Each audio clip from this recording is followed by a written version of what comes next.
Good day, I'm Twyla Whelan and this is your JIS News for Monday, December 16, 2024. The government's new social housing program, NSHP, has entered a new phase with the handing over of the Victoria Palms Housing Development Project in Denham Town. The two-story development is the first to be delivered under Modality 2 of the NSHP initiative, which focuses on the relocation of vulnerable communities. Ground was broken for construction of the 12 units in 2022 at a cost of approximately $72 million. Prime Minister Dr. Andrew Holness, who delivered the units on Friday, applauded the partnership of the Ministry of Economic Growth and Job Creation and the Kingston and St Andrew Municipal Corporation to bring the housing project to fruition. He has sought to allay the fears of Jamaicans living in informal settlements about the transformation process of the initiative. Whenever we talk about the informality issues, immediately there is a suspicion that the people who live on the land are going to be dispossessed of the land. A distrust of the state. That is not the case. The objective of the government is to give you legal possession of the land, to empower you as a homeowner and a landowner. Expressing disappointment over the 2-year process it took to get the units done, the Prime Minister has vowed to work on the bureaucratic processes to see hasty relief when building homes for those who need it most. He pointed out that Rasta City in Tivoli Gardens is under construction now and says Board Villa is next on the agenda. The government has allocated $100 million to support 4,000 farmers in the production of Irish potatoes across 1,500 hectares of farmland.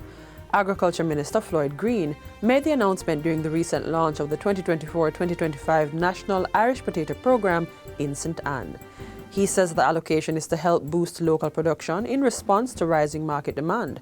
Under the program, farmers will receive essential resources, including seeds, chemicals and fertilizers to enhance their potato yields and improve sustainability in the sector. So we're going to be helping more farmers with more hectares. In fact, we want to target 40% of the total hectares. We want to provide chemical support for you to ensure that you can not only bring your crop to fruition, but you're getting those productivity numbers that we spoke about. The initiative was first launched in St Ann, and Minister Green says the ministry will set up validation plots to test and predict ecosystem processes alongside providing on-the-ground training for farmers in areas such as Guys Hill and Manchester. Additionally, he assures that the ministry is preparing for changing climate conditions by procuring tanks and drip hoses, which are set for distribution in January. Education Minister Dr. Dana Morris-Dixon has revealed plans to intensify the use of technology in primary and high schools across Jamaica.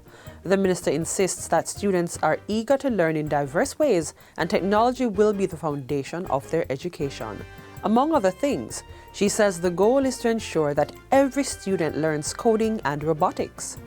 We want to expand the robotics clubs in our schools. And we have seen some schools who aren't your traditionally high-performing schools doing fantastic in robotics. Dr. Morris-Dixon was addressing the recent Tech Beach retreat held at Secrets Resort in St. James. She says the strategy is to introduce STEM education, critical thinking and problem solving at the primary level, while the curriculum at the high school level will include skills training in fields such as optoelectronics and mechatronics. As students advance, the education minister says the focus will shift to enhancing their technological skills, preparing them for the workforce. When we look on the statistics globally, it is skills that are demanded, persons with skills that's demanded. And so we have to change the way we do skills training.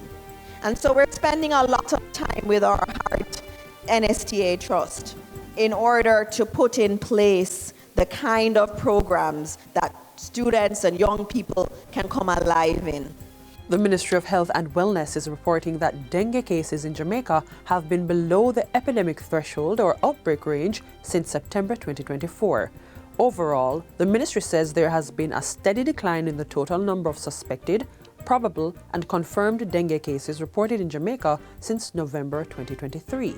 However, The ministry remains on alert with surveillance and testing for dengue continuing as the virus is endemic to the country.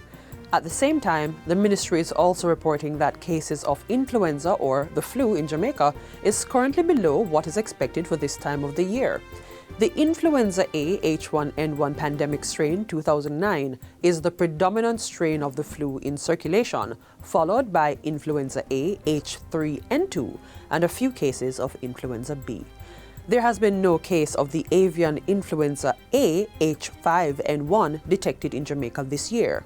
Still, the Health Ministry disclosed that routine surveillance activities continue, including weekly testing on respiratory samples to detect any new virus that may be introduced in the population.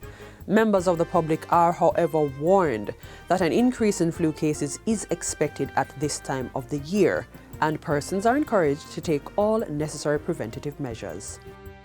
And finally, the Consumer Affairs Commission CAC is urging persons to exercise caution and diligence when considering financial assistance options such as loans during the Christmas season. Chief Executive Officer of the CAC, Dulcie Allen, stresses that people need to do their due diligence on individuals and institutions before they take out loans. It's a busy time and we all are very busy and we want to get things done. And so persons take advantage of this busy period where you're not, they believe that you're not able to quietly look at what you're getting into. Mrs. Allen, who was addressing a recent JIS think tank, is also encouraging persons to read the fine print and ask for contracts so that they know what they're getting into. Some places who are lending money, though, they don't give you contracts at all. You ask for something in writing so you can know exactly what are the terms and the conditions. What's the interest rate? How much money am I getting? When do I have to pay? What is the monthly payment? What happens if there's any default? Please, we're asking persons to be a little more responsible. As consumers, we have to take our role and take up, just how we manage our affairs. And that's it for JIS News Today. I'm Twyla Whelan. Thanks for watching.